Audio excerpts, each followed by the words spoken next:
네, 7월 7일 로마서 1장 18절에서 32절까지 말씀입니다.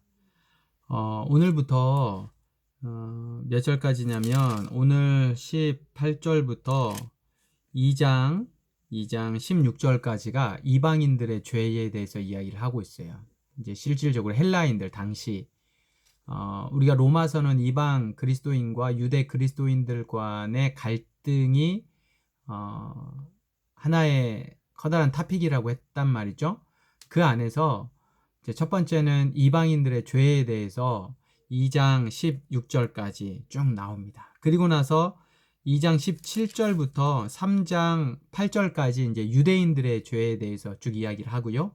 그 다음에 3장 9절부터는 이제 온 인류, 헬라인이나 유대인이나 상관없이 모든 사람이 죄를 범했다라는 이야기를 하고 있어요. 그래서 결국 로마서 안에서 사도 바울이 이야기하는 건 유대인들 너희들 자랑하지 마. 너희들도 죄인이야. 이방인들 너희들도 죄인이야. 너희들뿐만 아니라 모든 인류가 다 죄인이야. 그런데 이 죄를 해결할 수 있는 유일한 게 바로 복음이고 하나님의 의야. 이제 이렇게 진행이 되어져 가는 겁니다. 자, 18절부터 보면 18절부터 20절까지에 보면 일반 계시예요. 그러니까 하나님을 알 수 있는 것을 모두에게 주셨다라는 거예요. 자, 하나님을 알 만한 것 19절에 보면 하나님을 알 만한 것이 그들 속에 있다. 하나님께서 이를 그들에게 보이셨다. 창세로부터 보이지 않는 것들 곧 그의 영원하신 능력과 신성이 그의 만드신 만물에 분명히 보여 알려졌으니 그러므로 그들이 핑계하지 못한다. 이게 이제 일반 계시예요. 계시는 하나님이 보여주시는 거라고 이야기를 하고 있는데 계시에는 두 가지가 있습니다. 하나는 일반 계시, 하나는 특별 계시. 일반 계시는 모두에게 다 오픈되어져 있는 거예요. 그러니까 모두는 하나님을 알만한 하나님이 모든 사람에게 자기 자신을 들어 보이신 거예요. 이게 일반 계시라고 이야기를 합니다. 이 일반 계시에는 두 가지가 있는데 첫 번째는 내적 증거가 있고 외적 증거가 있어요. 두 번째는. 자, 첫 번째 내적 증거에는 양심이 있습니다. 그러니까 우리 양심을 통해서 하나님을 알 수 있다는 거예요. 두 번째는 외적 증거죠. 외적 증거는 자연이에요. 자연을 통해서 우리는 하나님이 계심을 알 수가 있어요. 왜? 자연에는 완벽한 질서를 가지고 있으니까 그래요. 인간이 건들지만 않으면 자연은 완벽한 질서를 보여줍니다. 그리고 자연을 통해 아름다움을 우리가 감히 상상할 수 없는, 인간이 만들어낼 수 없는 위대함이 자연에 있어요. 그래서 그 자연을 통해서 우리는 하나님을 알 수가 있어요. 이게 외적 증거예요. 자, 이 일반 계시를 통해서는 하나님을 알 수가 있어요. 그러니까 하나님의 존재를 인식할 수가 있죠. 그러나 일반 계시의 한계는 뭐냐면 구원으로 이끌어 갈 수는 없어요. 하나님을 알지만 그 하나님이 나의 구원자가 되신다는 사실은 특별 계시를 통해서만 알 수 있어요. 특별 계시는 뭐예요? 바로 예수 그리스도와 또 성경인 거예요. 우리가 예수님을 통해서만 구원자이신 하나님을 알 수가 있고 성경을 통해서만 구원자이신 하나님을 알 수가 있어요. 한번 정리하겠습니다. 계시는 하나님의 자신을 우리에게 보여주시는 건데 이 계시에는 두 가지가 있다고 그랬어요. 하나는 일반 계시, 두 번째는 특별 계시. 자, 일반 계시에는 두 가지가 있어요. 하나는 내적 증거인 양심, 외적 증거인 자연, 이것을 통해서 하나님을 알 수 있죠. 그러나 일반 계시의 한계는 뭐예요? 구원으로 이끌어가는 하나님의 지식은 알 수 없어요. 그러니까 하나님에 대한 지식은 알 수 있지만 불완전해요.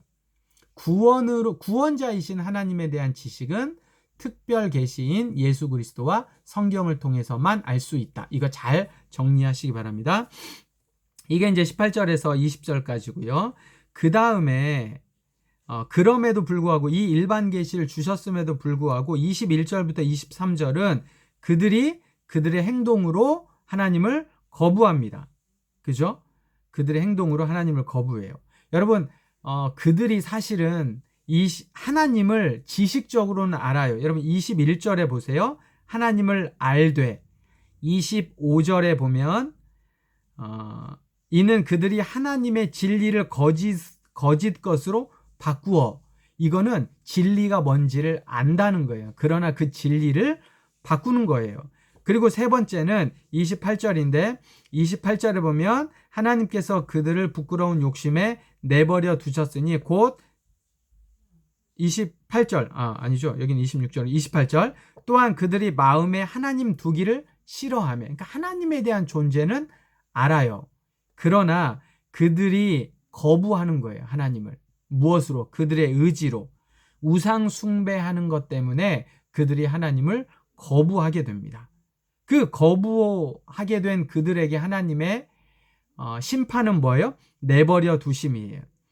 자, 24절에 보면 내버려 두사, 26절에 보면 내버려 두셨으니, 28절에 보면 내버려 두사. 그래서 어떤 신학자는 하나님의 가장 최고의 징계는 내버려 두심이에요.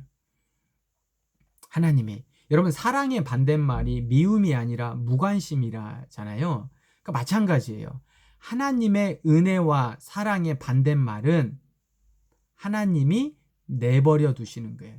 죄가 있음에도 불구하고 하나님이 내버려 두심이에요. 이게 가장 최고의 징계입니다. 그래서 24절부터 31절까지의 이 인간의 행동들에 대한 결론이 32절입니다. 그들이 이 같은 일을 행하는 자는 사형에 해당한다고 하나님께서 정하심을 알고도 하나님의 심판이 뭔지를 아는 거예요. 그러니까 나중에 핑계할 수가 없는 거죠. 20절에 보면 핑계하지 못할지니라. 그들이 핑계하지 못할지니라. 왜냐하면 하나님이 어떤 분인지를 하나님이 보여주셨어요. 모두에게 일반 계시를 통해서. 그래서 하나님이 누구인지를 알아요. 하나님이 어떤 분인 줄 알고 하나님께로 돌아가는 길이 어디에 있는지도 사실 알아요. 그런데 하나님께서 정하심을 알고도 자기들만 행할 뿐 아니라 또한 그런 일을 행하는 자들을 옳다 하느니라. 그러니까 하나님께서 정하심을 알고도 거짓되게 죄로 잘못 행할 뿐 아니라 그들이 잘못 행하는 것 자체를 옳다라고 이야기하고 있다고요. 그래서 사실은 이제 우리 이 말씀이 아주 중요한 말씀이에요. 이방인들에게 너희들이 하나님을 모르고 하나님의 복음을 들은 적도 없다라고? 아니, 사실은 하나님께서 창세 전부터 너희에게 하나님을 알만한 것을 두셨어. 그래서 너희는 사실 하나님이 어떤 분인지를 알아. 선이 어떤 건지를 알아. 하나님의 의와 하나님의 뜻이 뭔지를 알아. 그러나 너희들이 너희의 의지로 하나님을 거부한 거야. 그래서 하나님이 너희들을 향한 징계의 표현이 뭐야? 내버려 두심이라는 게. 그래서 이 사실을 여러분 잘 기억하시기 바랍니다. 26절에서 28절 이건 동성애에 대한 분명한 메시지예요. 여기에 대한 논란이 뭐 요즘에 있겠지만 26절과 28절은 분명한 동성애에 대한 메시지입니다. 하나님이 죄라 칭하셨어요. 옳지 않은 겁니다. 성경이 그렇게 분명하게 이야기해주고 있어요. 그러니까 성경이 이야기하는 건 성경이 이야기하는 거죠. 옳지 않다라는 사실은. 자, 정리를 한번 해보겠습니다. 이방인들의 죄예요. 이방인들의 죄는 뭘까요? 하나님을 알만한 것을 하나님이 알려주셨음에도 불구하고 그들은 하나님을 거부했어요. 또 이방인들 스스로도 하나님이 누구인지를 압니다. 그들이 알고 하나님을 자기 마음에 두기를 싫어하는 거예요. 자기 의지로 거부하는 거예요. 그래서 핑계할 수 없다라는 사실입니다. 이게 이제 오늘 믿는 우리에게도 동일하게 적용되겠죠. 사실 우리도 하나님을 알아요. 무엇이 옳은 줄을 압니다.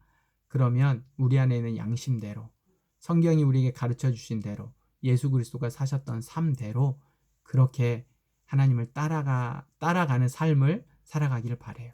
또 한 가지는 가장 하나님의 큰 징계는 내버려 두심이라고 했죠. 하나님이 우리를 내버려 두시지 않는 것이 은혜입니다. 하나님이 우리에게 징계하시는 것이 은혜예요.